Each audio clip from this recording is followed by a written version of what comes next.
Today we're going to look at a Ferris wheel example and show how we can write a sinusoidal function to describe the motion of a Ferris wheel that moves in uniform motion. So we have a Ferris wheel that has a diameter of 50 feet.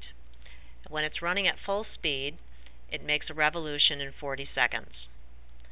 When you're at the top of the Ferris wheel, you are 55 feet above the ground, and you start the stopwatch at that time. So we know at time 0, you are 55 feet above the ground, and after 40 seconds, you'll be 55 feet above the ground again. Because the wheel has a diameter of 50 feet, we know we actually will be 5 feet off the ground when we're at the lowest point. So I could draw a little picture of what is happening in our scenario by kind of drawing the Ferris wheel so I kind of make sense out of what's happening. Again, time 0, I'm up here at the top at time 0, 55 feet above the ground, and which means that 20 seconds later, because the period of the graph would be 40 seconds, 20 seconds later I would be down here, and another 20 seconds later I would be back up at the top. So we want to graph that in terms of x being in seconds and then f of x being the height above the ground for our Ferris wheel. And so I know that my graph would look like this. Here I am at the start at 55 feet above the ground. I know that I have a period of 40 seconds, and since my period is 40 seconds, I know I will have critical points every 10 seconds. So if you think about this rotation of this car, that after 10 seconds I would be here, 10 seconds later I would be here, 10 seconds later here, 10 seconds later back to the top. And so I can graph what those heights are. I have an amplitude that is 25 feet. Be careful, don't take the 55 feet and divide it by 2. You do have a diameter of 50 feet, which means that the radius of this wheel is 25 feet. So the middle of this will be 25 feet lower than 55, which will be at the 30-foot mark. So I put a little dotted line along showing where the vertical shift will be, or the middle of the graph, and sketch some points along the way every 10 seconds to get a pretty good accurate picture. So I know my amplitude is going to be 25 feet.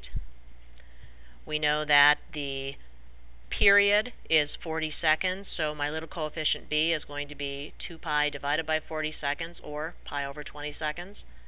We know we'll have a vertical shift at 30 feet, and then we'll have to determine both a sine and a cosine function for this and have to look at what the phase shift is. So here are two examples, not the only two examples that can be used, but these are two examples of a sine and a cosine function that can be written. I chose for the sine function. Sine function has to start at a middle. Now I could have started at any of the spots where I have it being at a 30-foot height above the ground. So anywhere it would be basically at these locations. I chose to actually back up and go back to this location. So back up a critical point, or 10 seconds. So this is at -10 back here.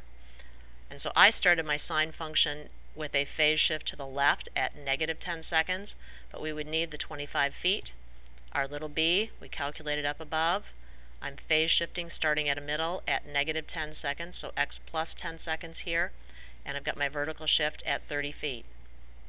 The cosine function, on the other hand, I actually can start it at a peak and not use a phase shift at all. So we'd have this function. Now I'm going to use that model, one of the models, in order to find when will I be 43 feet above the ground. And I can see that there are lots of places where I'm going to be 43 feet above the ground as the wheel spins around. I chose to use the cosine function because it didn't have a phase shift. It's also easy to work with cosine when you have to find the inverse cosine as well, because you can just do angle and opposite. So, ready to subtract 30 from both sides, and divide by 25 feet, and now I can hit my inverse cosine function, and I have angle and opposite, and finish by multiplying both sides by 20 seconds over pi,